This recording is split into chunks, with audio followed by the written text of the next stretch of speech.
Hey everyone, today's story starts with a simple phone call after a funeral and ends with a truth no one saw coming. Stick with me to the end, and if you enjoy stories like this, tap subscribe and join the channel. I was 35 when it happened, 5 years married to Sloan, deep into my brand manager role at Bender Supply, coasting hard and telling myself that meant settled. I don't run the tape in my head like I used to. Now I just look at the numbers, the timeline, the way things shifted, and realize how quietly my whole life got hijacked. It started on a Tuesday morning, at 7:14 a.m. to be exact. My phone buzzed against the nightstand, Harvey Kell in all caps, 3 days after Grandpa Eldon's funeral. I answered with a muttered, "Yeah?" still half under the covers. Harvey's voice was dry as usual, but softer too. "There have been some developments with your grandfather's will. Can you come in by 10?" I told him yeah, and slipped out of bed quietly. Sloan didn't stir. She was curled on the windowside, the one she claimed years ago for better light for her writing. I used to joke about it, now I just took the other side and didn't question it. By 9:30 I was in the car heading toward Kellen Ronson downtown, my hands locked at 10 and 2. The roads were half fogged and still smelled like morning rain. Grandpa raised me after my parents died. I was 12 when the accident happened. He took me in without blinking. My entire idea of home was that house in Marwick and the way the old hardware store always smelled like motor oil and sawdust. Harvey's office hadn't changed in 20 years. Wood panels, piles of manila folders, too many books he never read. I sat across from him while he slid on his glasses and read the will straight from the page. Grandpa left everything to me. His house, the old hardware store, still boarded up, and accounts totaling over $1.8 million. I just sat there. "Are you sure?" I asked, already waiting for him to correct himself. Say my cousins were included, or something. But all he did was slide a thick envelope across the desk. Inside was a handwritten letter from Grandpa.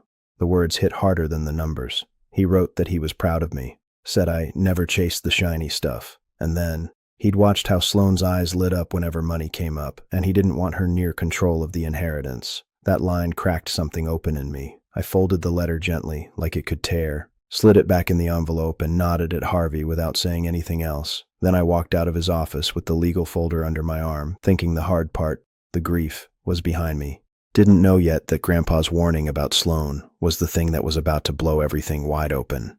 Quick note: before listening, share which city or country you're watching from. And let's continue. I pulled into the garage and sat in the car for a minute with the engine off, staring at the folder on the passenger seat like it was radioactive. The legal envelope was still wedged under the flap, sealed again, but not closed enough. I could feel the crease where I'd folded Grandpa's letter, like it was pressing right through the paper, burning a hole in my thigh. Inside, the house was quiet, except for the soft hum of the dishwasher and whatever lo-fi playlist Sloan always had going during focus blocks. She was at the kitchen island, legs curled up on the stool, scrolling through decor accounts on her tablet with one hand and twirling a smoothie straw with the other. I set the folder down on the counter and told her I met with Harvey about the will. She didn't even look up right away. "Yeah? Anything weird?" "He left everything to me, the house, the store, and some investments." That got her attention. Her head snapped up, and I watched her face do this two-step shift. First confusion, then this bright, almost delighted look, like someone had just handed her the golden ticket. "So, we're basically set now, right?" she said, half laughing like it was surreal. "That's incredible, babe." Before I could say anything else, she slid off the stool and came around the island, arms already out to hug me. She kissed my cheek, then reached for the envelope like it was already hers. I kept my hand on it. She didn't notice. She was too busy saying, this changes everything. We should roll it all together, like one big family fund, right? That way we can really move smart. And the store? Come on. We sell it, clear out the old stuff, and get into real opportunities. Her voice had this rapid-fire pitch to it now, like she was building a pitch deck out loud. I stood there nodding, not really agreeing, just trying to slow it down in my head. "I was thinking," I started, "maybe I keep the house. Look into reopening Marwick Hardware somehow. Maybe not full retail, but—" She waved a hand in the air. "Grant, no offense, but that place is a time capsule. You want to live back there? Seriously? We could be in a condo downtown by summer, better schools, better resale, and there's no way that old store's turning a profit without dumping a fortune into it." She started pulling up listings on her tablet, showing me sleek modern interiors with quartz counters and rooftop views like she'd had them saved. Maybe she had, and that's when something finally snapped into focus in my head. I wasn't just hearing her talk. I was replaying things, like the time she booked a surprise long weekend in Vegas without asking, dropped it on my card, then acted like I was ruining the vibe when I brought up the bill. That trip cost more than our old monthly rent. Or when she leased that luxury crossover for safety, then had me sign it because my credit was better. I asked what the monthly was, and she just smiled and said, "You handle numbers better, babe." Then there was the heater. Grandpa gave us money for it one winter. She parked it in some sketchy startup Kate Ellison swore was the next big thing. And we spent 2 years showering in lukewarm water until I covered the new one with my year-end bonus. I looked at her, sitting at the island now, tablet still glowing, one hand already sketching out renovations for a house we didn't own yet, and I realized most of our joint decisions were just me saying yes to things she'd already chosen. My stomach tightened, for real this time. Not guilt, not stress. Something closer to anger. She looked up and grinned. "You know what we should do? You should take next week off. Like the whole week. We could meet with real wealth people, get everything structured smart." I didn't even blink. "I'll think about it," I said, keeping my voice steady. But inside, I was already hearing Grandpa's voice from that letter. "Be careful." That night, I kept hearing Grandpa's voice in my head while I brushed my teeth and got ready for bed. Not the exact words from the letter, just the tone. Calm, certain, like he already knew something I hadn't figured out yet. The next week felt different inside our house. I started sleeping lighter than usual. Every little noise woke me up. The click of Sloane's phone screen lighting up, the soft tapping of her thumbs typing messages under the blanket, the faint buzz of notifications coming through long after midnight. Whenever I asked who she was texting, she barely looked up. "Client stuff," she said one night while staring at her screen. "Design people live on weird schedules." Maybe that would have satisfied me a month earlier. Now it just sat wrong in my gut. Even Mabel seemed to notice the tension. Our golden retriever was 4 years old and usually glued to Sloane's side. But that week she kept drifting over to me instead, resting her head on my knee while I watched TV or answered work emails. Dogs notice things before people do. One Thursday evening, Sloane rushed out the door around 8, grabbing her purse and saying she was meeting a friend for drinks downtown. "Don't wait up," she said. "It'll probably run late." The house got quiet after the door shut. I sat on the couch with Mabel stretched across my feet and tried to focus on a baseball game, but my eyes kept drifting to the coffee table. Sloane's laptop sat there, still open. The screen was awake. Some cloud storage page was up, signed into the same shared account we used for taxes and random household documents. I told myself not to look. "Mind your business," I muttered under my breath, scratching Mabel behind the ears, but my eyes kept sliding back to the screen. After about 30 seconds of pretending I wasn't curious, I leaned forward and clicked the trackpad. The folder was labeled Client Audio. That didn't seem strange. Sloane sometimes recorded voice notes about design ideas or color schemes for clients. I opened it out of habit more than suspicion. Most of the files looked normal, but one caught my eye. The date on it was 2 days after Grandpa's funeral. Something about that timing made my stomach tighten. I clicked play.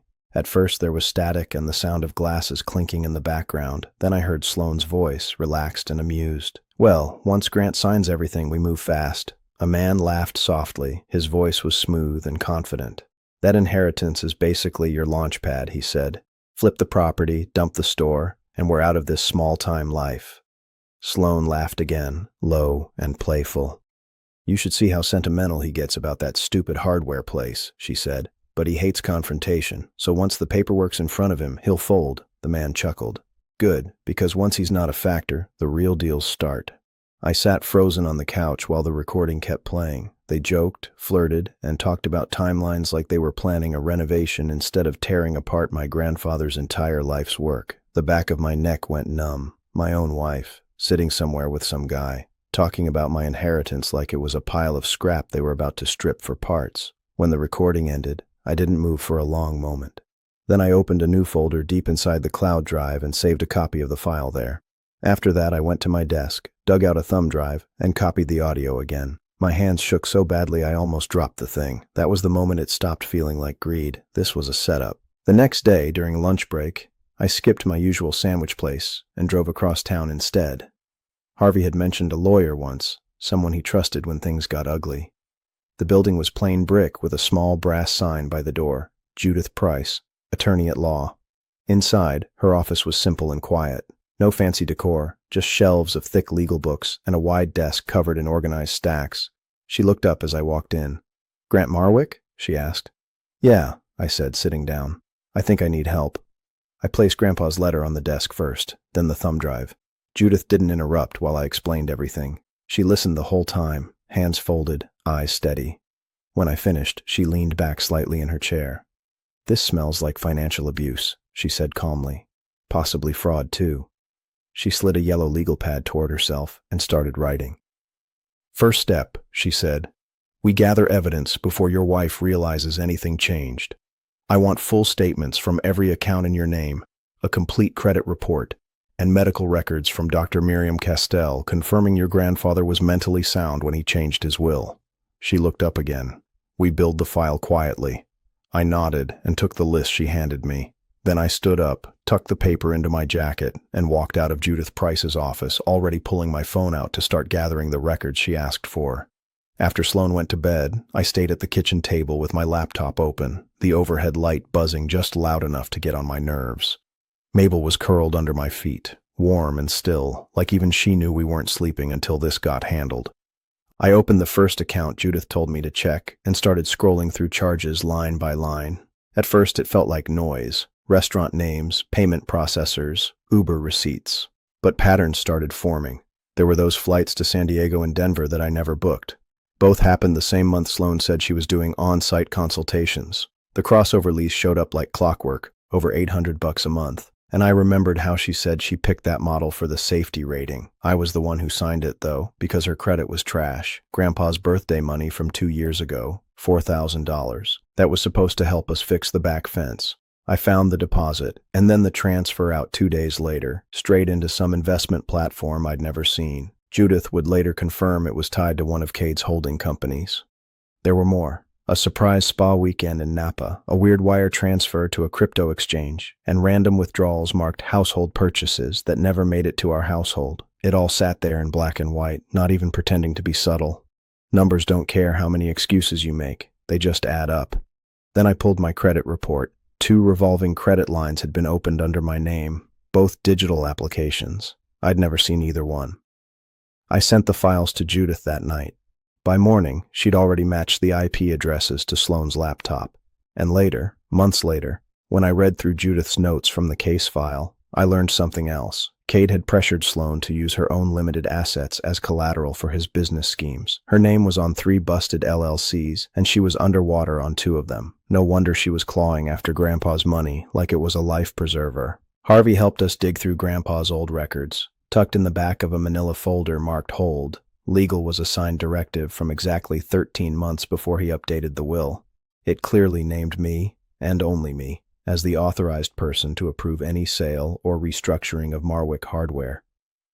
No spouse, no joint trust, Harvey said, sliding it across the desk. Not overrideable, not without court action.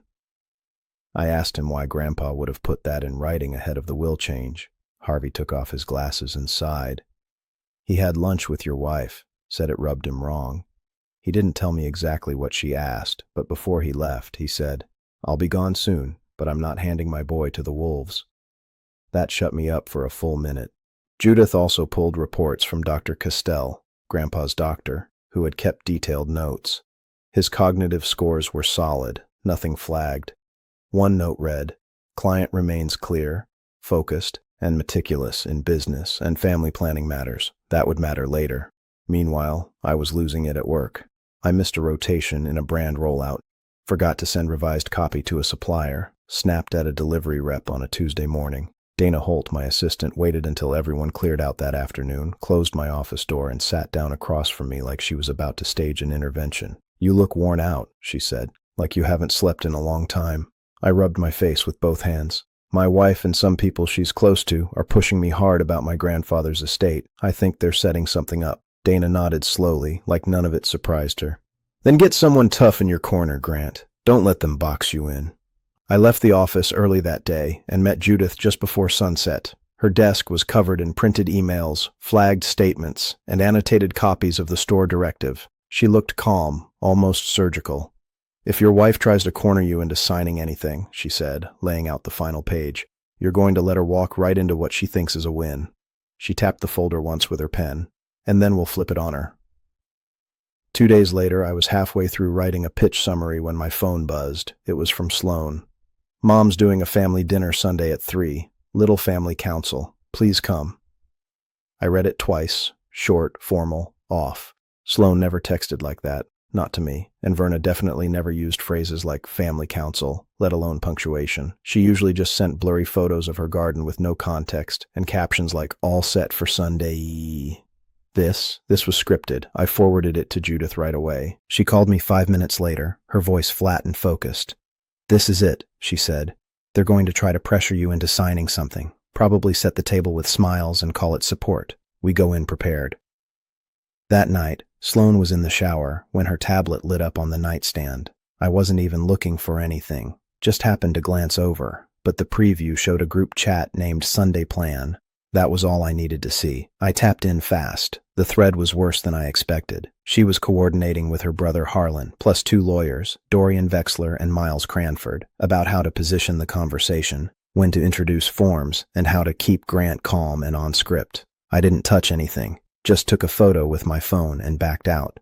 The next day, Judith had one of her tech guys pull the full message back up from our shared cloud. I read the rest of the thread at her office. They had it all mapped out, even a list of phrases to use. Tax efficiency. Joint control for marital harmony. They told Verna to be soft and supportive so I'd feel bad pushing back. Judith just shook her head. These people are not subtle. 2 days before the dinner, she forwarded me a new intake email through her firm's contact form. Cade Ellison. He wrote that he wanted to clarify his role and was willing to share messages in exchange for staying out of court. I didn't answer. Judith did. We met Cade the next afternoon in her conference room. He showed up looking tired and 10 pounds lighter than I remembered. No cologne, no tan. He barely met my eyes and kept repeating the same line. "I just want this to stay civil, that's all. Nobody needs a drawn-out thing." Judith didn't promise him anything, but she let him talk. He admitted Sloan told him she'd shift everything into a new trust as soon as I signed over control. Said she hinted he'd manage it, take a fee, maybe fold it into one of his deals.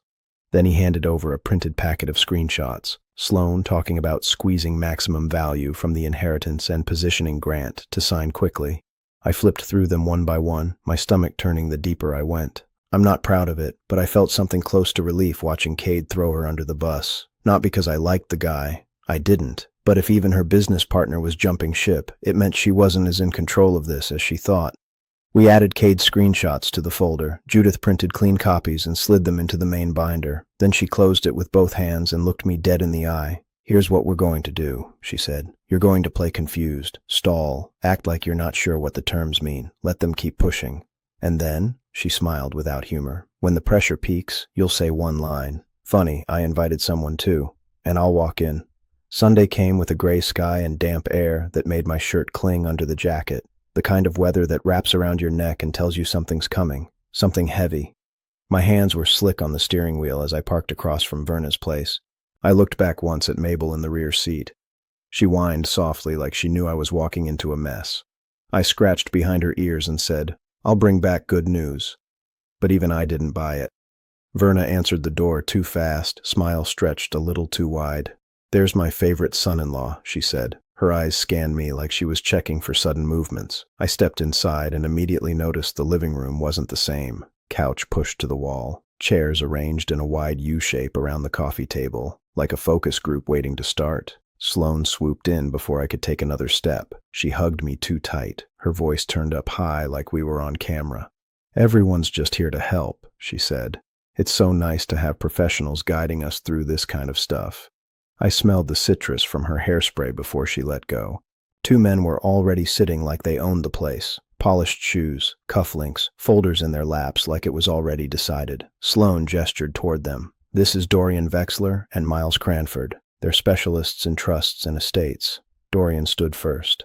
"Nice to meet you, Grant. We've heard good things." Miles followed, handshake just a little too firm. "Really looking forward to finding the best path forward for you both," he said. I glanced over at Harlan by the window, arms crossed. He gave me a nod but didn't speak. Wouldn't meet my eyes. I'd find out later he already hated how this was going down, but in the moment, he just looked like he wanted to disappear into the drapes. They started off slow. Dorian asked how I was processing things since Grandpa's passing. Verna jumped in about how proud Eldon always was of me. Sloan added that, We just want to honor his legacy in the smartest way. Then the mask slipped. Dorian leaned forward, voice smooth. Now, about consolidating assets. It's critical to act before market conditions shift. A joint marital trust gives you flexibility and aligned decision-making. Miles slid a folder across the table. Multiple tabs, color-coded flags. The top document said Joint Marital Property Trust. My name. Sloane's name. Legal boilerplate stacked on top of paragraphs that basically handed her control of everything. I played dumb like Judith told me. So, is this like a prenup? Dorian smiled patiently. Not at all. This is a protective mechanism, a way to manage shared assets in a unified structure. Sloane chimed in, still using her sweet voice. It just makes sense, babe. This keeps everything fair and organized. It's what families do. I flipped through the folder slowly, eyes scanning but not reading. Every time I paused, someone filled the silence. Verna, you know your grandfather would want you both stable. Sloane, we've always been a team. This just locks that in. I asked a few more basic questions, pretending to mix up financial terms. Dorian explained everything like I was slow, but polite about it. Miles started mentioning penalties and deadlines. Delays can result in tax liabilities. This is a narrow window for action, he said. The walls were closing in, exactly like they planned. I leaned back in the chair and rubbed my temples. Could I get a glass of water? I asked. Verna hurried to the kitchen. No one said anything while we waited. I could feel Sloane's knee bouncing under the table, like she was anxious to move things forward. When Verna came back and handed me the glass, I took one sip, then reached out and closed the folder. I placed it gently back on the table, right between Dorian's cufflinks and Sloane's eager hands. This is a lot, I said. Everyone stopped moving. I looked at each of them one by one. Verna, Sloane, the lawyers, even Harlan. And it's funny, I said, keeping my voice flat. You all say we should have someone looking out for us. I stood up and nodded once. Because I brought someone too. The second I said the line, the energy in the room snapped like a power line in a storm. Judith stepped in from the hallway with her coat folded over her arm and that solid binder clutched in her hand. She didn't raise her voice. Didn't need to. I'm Judith Price, legal counsel for Mr. Marwick, she said, stepping up to the coffee table. I understand there are documents you'd like him to review. Dorian blinked fast, mouth twitching like he couldn't decide whether to stand or sit. Miles shifted in his chair, posture stiffening just enough to show his irritation. Neither of them said a word. Sloane's smile dropped off her face in a blink. Stone cold now, she didn't even try to hide it. Judith placed her folder down next to theirs like she was laying a winning hand at a poker table. Does anyone here object to me taking a look at what you're asking my client to sign? She asked, already flipping open the top page. Still no one spoke. She pulled out the first sheet from her own file, a printed breakdown of unauthorized leases, cash advances, and transfers to Cade's shell company. All of it from accounts where I was listed as the sole owner. These transactions, she said, tapping the page with her pen, were never approved by Mr. Marwick, yet they clearly benefited parties outside his consent or control. Sloane sat forward suddenly, her tone defensive. We talked about all of this. He knew what was going on. Judith didn't even glance up. She just clicked her phone screen and played a recording. Cade's voice came through first, low and confident. Just slide it under Grant's radar. He hates fighting. He'll sign if you call it routine. Sloane laughed in the clip. That's what I'm banking on. I looked up in time to catch Harlan's face. His jaw clenched tight. His eyes shifted to me, and for the first time all afternoon, he looked directly at me and stayed there. Judith moved to the next tab in her folder. Dr. Costell's evaluations.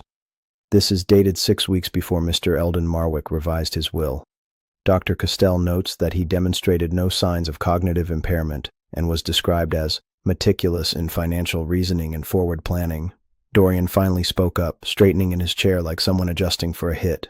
Judith, with all due respect, we don't know what conversations might have happened between Mr. Marwick and other parties. There may have been influence, confusion.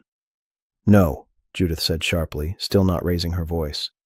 What we have is a documented, clear estate plan. What you have is a group pressuring an heir inside his mother-in-law's living room. That's a textbook example of undue influence, and a poor one, at that. I pulled out my phone then, swiped to the folder I'd hidden weeks ago, clicked on the recording I found the night Sloane went out for drinks. I let it play. Sloane again, laughing with Cade. Once he signs, we dump the store and flip the rest. I'll play the supportive wife card until then. Silence. Verna stood up slowly, mumbling something about coffee, and vanished into the kitchen. Sloane didn't move. She just stared ahead, lips tight, face blank. Then Harlan shifted from the window. "I'm not part of this," he said, looking at me. "She talked about using you. I told her it was messed up." Dorian closed his briefcase without a word. Miles followed, muttering something about engagement terms needing review. Dorian stood, looked directly at Sloane, and said, "This meeting is no longer productive. I suggest you seek separate counsel moving forward." Sloane finally turned toward me. Her eyes were burning, but her voice was cold. "You've ruined everything." I stood up slowly, brushed off my sleeves, and nodded once toward Verna's empty chair. "Thanks for hosting," I said. Then I looked at Sloane. "We'll talk through our lawyers from now on." I drove back from Verna's place with my ears buzzing like I'd just stepped out of a concert. Every word from that living room kept playing on a loop, but I didn't let myself feel anything yet. I just needed to move. I walked straight through the front door, headed to the bedroom, pulled out a duffel bag, and packed the basics: jeans, shirts, charger, the flash drive, and Grandpa's letter. The air felt stale, like the house already knew I was leaving. Mabel followed me from room to room, tail low but steady. When I zipped the bag, she sat at the front door like she'd already decided she was coming. I took one last look around, grabbed a pen from the junk drawer, and wrote a single line on a notepad from our wedding caterer, still stuck to the fridge. "I'm safe. I'm done being handled. Talk to Judith if you need anything." I left it on the kitchen table. No softening, no sorry. That was a first for me. By nightfall, I was standing outside a narrow one-story duplex on the edge of town. The Craigslist listing said, "Furnished studio, no parties, no drama." That sounded perfect. Mrs. Leon Poe opened the door in a worn gray robe and squinted at me over thick glasses. "You got cash?" she asked. "I've got a card and can pay the next few months in advance," I said. "I'm getting out of a bad marriage. Just need something simple for now." She looked me up and down, then down at Mabel, who sat patiently beside me like she'd done this before. "Good dog," she said, flat like a statement of fact. "Men who keep the dog are usually the ones who tried." She knocked a little off the rent and handed me a single key on a plastic duck keychain. The next week came fast and messy. Sloane lit up my phone like a fireworks show. Long messages, voice notes, some crying, some raging. She said I was letting outsiders wreck our marriage, that I was hoarding what should be family assets, that I was throwing everything away for spite. I didn't reply. I screenshotted the worst ones and sent them to Judith. She just wrote back with timestamps and filing confirmations. At work, Dana noticed first. She knocked on my office door, stepped inside, and stared at me like she wasn't sure if she should say what she was thinking. "You look taller," she said. "Like your spine came back." I smiled for the first time in days. "My wife tried to use me to steal from my grandfather's estate. I walked." Dana didn't flinch. She nodded once and slipped a small paper out of her planner. "My aunt went through something like that. This is the therapist she saw after. He gets it. I didn't promise anything, but I took the number." Judith didn't waste a minute. She had me file for divorce, lock down our accounts, and move Grandpa's assets into an irrevocable trust with my name as sole trustee. The language was airtight. No spouse, current or future, could touch it without my written consent. She even drew up a limited immunity agreement with Cade, locking in his messages and screenshots in case Sloane tried to play confused later. One night, after work, I sat on the studio floor with Mabel beside me and a pizza box between us. The TV was off. The air was still. Nobody was talking over me. Nobody was twisting my words. For the first time in 5 years, the silence felt like mine. About a year later, the divorce was still crawling through the system like wet cement, but the important part, the trust, was sealed tight. Grandpa's legacy was locked down. Nobody could touch it but me. That's when I went back to Marwick Hardware. The place had been sitting for years, boards on the windows, dust thick enough to write your name in, pegboards still hung on the walls with a few leftover hooks, some half-used packs of screws, a dead wall clock stuck at 11:23. I walked through it slow, remembering Grandpa standing by the register, hands always dirty, voice steady. I could still hear him saying, "Money sitting still doesn't help anybody. Put it to work for people." So I did. Instead of leveling it and building condos like Sloane and Cade planned, I split the space. Half became updated retail, new signage, clean layout, open shelves under the name Marwick Workshop and Supply. The other half I turned into workshop bays and a small classroom space in the back. I sunk a good chunk of the inheritance into it. Bright LED lighting, heavy benches, quality safety gear. A website that didn't try too hard, just listed classes, hours, and a page for local folks to reserve workspace. The first round of students came in quieter than I expected. Some looked nervous just walking through the door. Rowan Pike was one of the first. Single mom, said she left a controlling ex who made her feel like an idiot every time something broke. She told me she wanted to stop spending $50 a pop just to get someone to fix a door hinge. Week 3, she was patching drywall like she'd been doing it for years. Then there was Elena Moss, early 30s maybe, quiet and jumpy the first few sessions. Said she used to wait tables but got laid off during the shutdowns. Second week in, she finally admitted she thought she was bad with tools because some guy told her that when she was 19. Now she wires basic circuits like she's been doing it since high school. And Kira Pennington, 40, sharp, tired eyes, walked in for one of the budgeting workshops we held in the back room. Her husband had gambled through their savings, and she needed a reset. She stayed after the session to ask about drills, and by week 2, she was showing new people how to use a stud finder. The more I talked to them, the more familiar it all sounded. Partners hiding money, making them feel small, turning we into mine the second they saw a way to benefit. Different lives, same story. That's when it hit me. This place wasn't just a second chance for Grandpa's building. It was a second chance for people like me. For once, my brand manager background actually felt useful. I put together flyers that said, "Build what's yours" in big block letters. I ran ads that were part retail, part invitation. Come get the tools. Come learn how to use them. Come figure out how not to get trapped again. One afternoon, Harvey dropped by to check on progress. We were standing by the front counter while someone tested out a miter saw in the back. "You know," he said casually, "Eldon once talked about doing something like this, teaching basic fix-it skills, said not everybody had a dad around to show them how." I didn't say anything right away, just looked around at the pegboards, the tool racks, the class schedule pinned to the corkboard by the register. I wasn't building from scratch. I was finishing something that man had already started. The last swing came just under 2 years after Grandpa passed. Sloane's new lawyers filed papers trying to challenge the will and the trust, claiming she'd contributed to the estate and shouldn't be cut out entirely. Judith handled most of it, but there was one hearing I had to sit through in person. It was a quiet courtroom, wood-paneled, too warm, and I remember sitting in the second row with my hands folded while Harvey took the stand. He looked calm as ever in his gray suit, speaking clearly, slowly, like none of it rattled him. Eldon was very clear, Harvey told the judge. He wanted his grandson protected. He asked me directly how to structure that. There was no confusion. Next came Dr. Castell. She walked the court through Grandpa's medical records in plain language, cognitive testing scores, memory checks, psychological notes. His decision-making was rock solid, she said. He was deliberate and thoughtful. There is no medical basis for questioning the validity of this estate plan. Then Judith stood and referenced the same evidence we'd had from day one, the folder of recordings, screenshots, emails. She didn't play the whole thing again, just enough to make the point. Kate Ellison confirmed, she said, that Ms. Marwick discussed using her marriage to access assets she knew were not hers. His exact words were, leveraging marriage law. I glanced at Cade sitting behind her, slouched and pale. He looked like he wanted the floor to open and swallow him. That's when it hit me. I wasn't waiting for anyone to step in anymore. No rescue, no backup.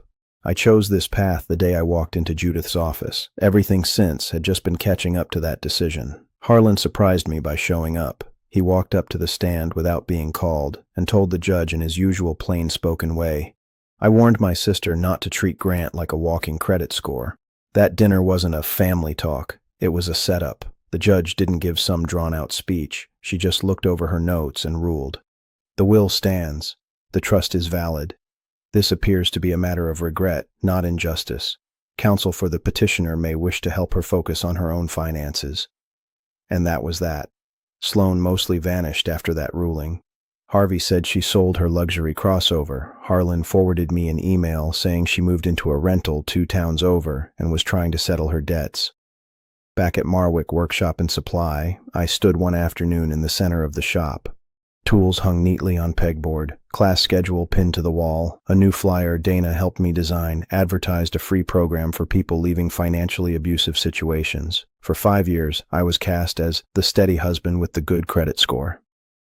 That was my role in her story. Saying no was the hardest and most important thing I ever did. That night, I locked up with Mabel trotting beside me, flipped the sign from open to closed, and knew exactly what Grandpa really left me, the nerve to protect my own life. Before you go, let me ask you this. Tap hype to help this video reach more people, subscribe and like, and comment if you had to protect yourself like this.